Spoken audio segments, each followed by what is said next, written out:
We begin in the bustling city of New York, the traditional site of so many defining moments in America's history.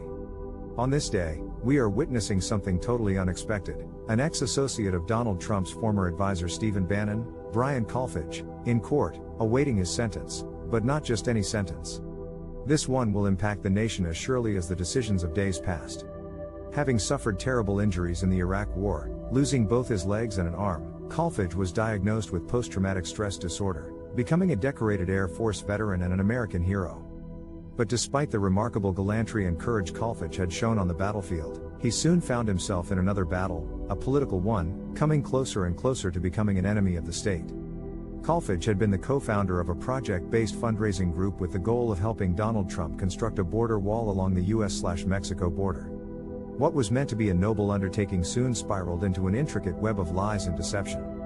Kolfage, together with financial associate Andrew Bottolato and businessman Tim Shea, plotted to use the donations, after originally assuring donors he would not take a penny, for their own personal gain. And despite all of Kolfage's acts of heroism, his reward was a prison sentence.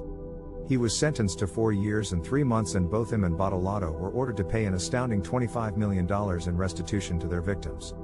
However, one co-defendant, Steve Bannon, Donald Trump's former top political advisor, managed to escape this unfortunate verdict. Trump, in one of his final acts as POTUS, rewarded Bannon with a presidential pardon, essentially sweeping his impending punishment under the rug. Fortunately, the presidential pardon only applies to federal crimes, not state offenses, and Bannon still faces charges in Manhattan, where District Attorney Alvin Bragg has relaunched the case. Meanwhile, Kolfage, along with Bottolato and Shea, must pay the price for their fraudulent business practices. In court, Kolfage pleaded for mercy and apologized for his misdeeds, claiming he had not anticipated the massive amount of funds that soon poured into their project.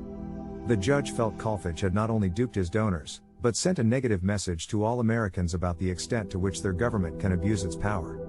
Unfortunately, the We Build the Wall project is now defunct, cancelled after charges of fraud and lack of transparency arose. Brian Kolfage, along with his associates, will forever remain a part of its legacy. One of the greatest scams ever attempted against the American people.